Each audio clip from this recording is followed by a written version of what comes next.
کیا آپ جانتے ہیں کہ حضرت عباس علمدار کی قبر پر پانی کہاں سے آتا ہے؟ کیوں پانی ہر وقت ان کی قبر کے ارد گرد چکر لگاتا رہتا ہے؟ کیا تاریخ میں ایسے پانی کی کوئی روایات موجود ہیں؟ آخر کیوں اس پانی میں بدبو پیدا نہیں ہوتی؟ کیوں یہ پانی کم یا زیادہ نہیں ہوتا؟ بسم اللہ الرحمن الرحیم۔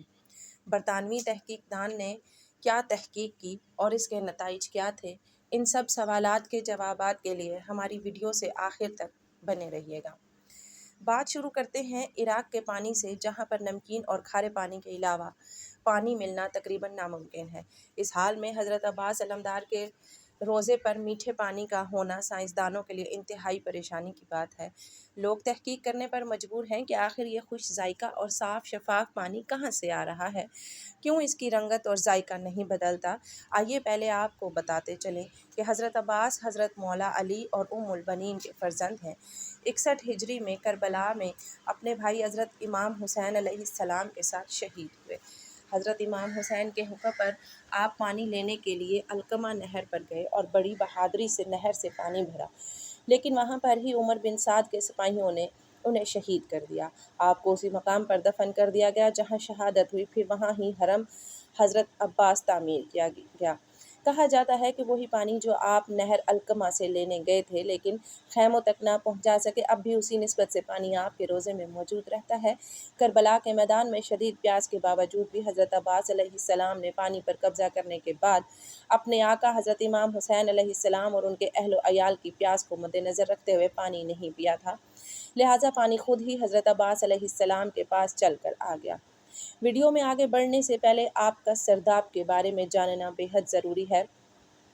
حضرت عباس کے روضہ مبارک کا اہم حصہ سرداب ہے، جہاں ان کی حقیقی قبر مبارک موجود ہے۔ یہ سرداب 7ویں صدی ہجری میں تعمیر کیا گیا تھا۔ سرداب کی دیواریں انتہائی موٹی اور چوڑی بنائی گئی ہیں۔ اس میں بہت سی گیلریاں اور تنگ راستے ہیں۔ اس کے تقریباً درمیان میں زمین میں ایک لوہے کا دروازہ ہے۔ یہ دروازہ اس راستے پر کھلتا ہے جو سرداب کی طرف جاتا ہے۔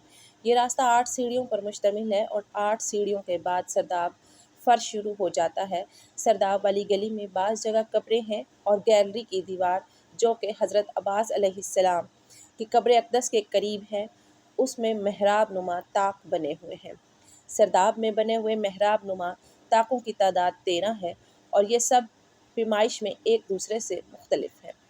حضرت شیخ علیم عباس، جن کی عمر اب 76 سال ہے، وہ پچھلے 36 سال سے حضرت عباس علمدار علیہ السلام کے روضے پر خادم اعلیٰ رہے ہیں۔ انہوں نے اپنی کتاب روضۃ ابو الفضل میں لکھتے ہیں کہ پہلے سرداب میں یہ پانی چشموں کی صورت میں بہتا تھا، یعنی ایک طرف سے آ کر دوسری طرف نکل جاتا تھا، اور 400 سال تک ایسے ہی رہا۔ اس کے بعد پانی ٹھہر سا گیا اور کبھی کبھی حرکت کرتا ہے۔ نہ پتہ چلتا ہے کہ پانی کہاں سے آتا ہے اور کہاں چلا جاتا ہے، لیکن مجھے لگتا ہے کہ یہ حضرت عباس کی قبر مبارک کی آس پاس کی ہی زمین سے مسلسل نکلتا رہتا ہے۔ پہلے سرداب کی سیڑھیاں عام لوگوں کے لیے کھلی ہوتی تھیں تو ہر کوئی پانی کو تبرک کے طور پر لے جاتا تھا۔ حضرت شیخ علی مزید لکھتے ہیں کہ یہ پانی سردیوں میں گرم اور گرمیوں میں ٹھنڈا ہوتا ہے۔ ایک دفعہ حرم کی دیواروں میں دراڑ کا بہانہ بنا کر ایک ٹیم انگلستان سے آئی جس کے نگران برطانوی تحقیق دان سر جیمز ووڈ تھے۔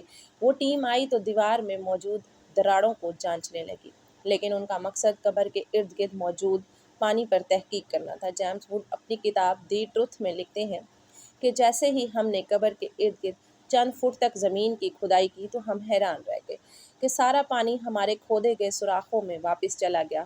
ہم حیران تھے کہ پانی جاتا ہوا تو نظر آ رہا ہے، لیکن نکل کہاں سے رہا ہے وہ ہم نہ جان سکے۔ لیکن ایک بات تو طے ہے کہ وہ پانی کوئی عام نہیں ہے اور نہ وہاں کوئی چشمہ ہے، وہ پانی کرشماتی ہے۔ ناظرین گرامی، پچھلے 50 سال سے پانی اپنی ایک سطح برقرار رکھے ہوئے ہے، جو نہ کم ہوتی ہے اور نہ سطح زیادہ ہوتی ہے۔ شیخ علیم عباس لکھتے ہیں کہ دنیا کے کسی بھی کونے میں پانی 1 مہینے سے زیادہ اگر پڑا رہے گا تو بدبودار ہو جائے گا، لیکن اس سرداب کے بند ہونے کے باوجود پانی بدبودار نہیں ہوتا بلکہ خوشبودار ہے۔ اس پانی کی سب سے بڑی خصوصیت یہ ہے کہ پانی کی سطح قبر کی دیواروں سے اونچی ہونے کے باوجود بھی پانی قبر مبارک میں داخل نہیں ہوتا۔ اللہ اکبر! اللہ تعالیٰ ہمیں کیسا معجزہ دکھا رہا ہے، اور کس قدر خوبصورت بات ہے کہ پانی قبر میں داخل نہیں ہوتا۔ 400 سالوں سے پانی کھڑا ہے، لیکن نہ بدبو ہے اور نہ ہی کسی قسم کا کوئی کھارا پن۔ نہ پانی گندا ہے اور نہ ہی اس میں کسی قسم کی کوئی فنگس پیدا ہوتی ہے۔ یہ سب سننے کے بعد بھی اب بھی کوئی ہے جو اہل بیت کی عظمت کو نہ مانے۔ بے شک اہل بیت کی پیروی بھی لازم ہے اور وہ برحق بھی ہے۔ اے اللہ پاک، ہم اپنے پیارے حبیب صلی اللہ علیہ وآلہ وسلم کے صدقے سے ہم سب کو حضرت عباس کے روضے پر گھومتے پانی کی زیارت نصیب فرما دے۔